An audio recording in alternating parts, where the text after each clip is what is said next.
So out of all those news conferences this week, the one big question is Todd McLellan and his staff.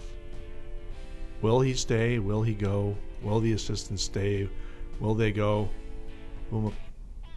What's going to happen here? I think Todd will be back as the coach because the general manager, Peter Chiarelli, is pretty loyal to his coaches. He didn't fire Claude Julien in Boston when everybody was counting on Claude getting fired a couple of years after they won the Cup.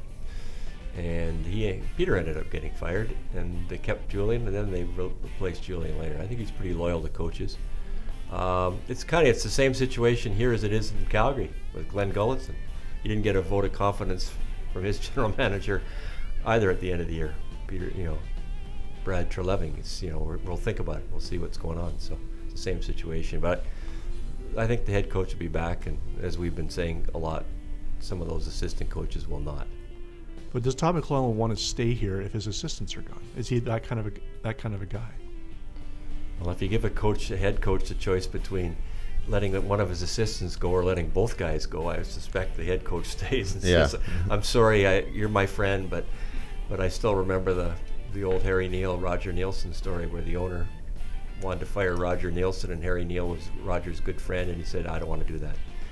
2 weeks later, Arthur Griffiths came back and says, you got to fire Roger Nielsen. We're not winning any games. Harry says, I don't want to do that. He says, well, are we going to fire one guy or are we going to fire two guys? So we phoned up Roger Nielsen and said, sorry, but I got to stay, and I'll look for a different coach. Yeah, I think, on merit, if there's anybody who should be closer to the firing line, it's probably Chiarelli based on his track record here. And if they're saying, in the interest of continuity and not having this constant upheaval, we're going to keep him and give him another year at it, then the same criteria should apply to McLellan. So based on that, I think they'll want to keep him. I think a lot of this is just a production to make it look like we're doing this intense internal audit and evaluation, when in reality I think the decisions have been made quite some time ago. The team has been missed the playoffs by 25 points. They've been out of it for a couple of months already. If they're just starting to evaluate things now, that's poor. I doubt that's happening. Right. Yeah. So I think a lot of this is just putting on a little bit of a show just to say we're really taking a close look at this, and ultimately it's what everybody has thought all along. It'll be Peter and Todd back, and they'll sacrifice an assistant coach or two, because there has to be some sort of change. If they just shrug and say status quo, it's not going to go over well, and there should be some change. Like, there were some very glaring weaknesses in this team that have to be fixed with better people.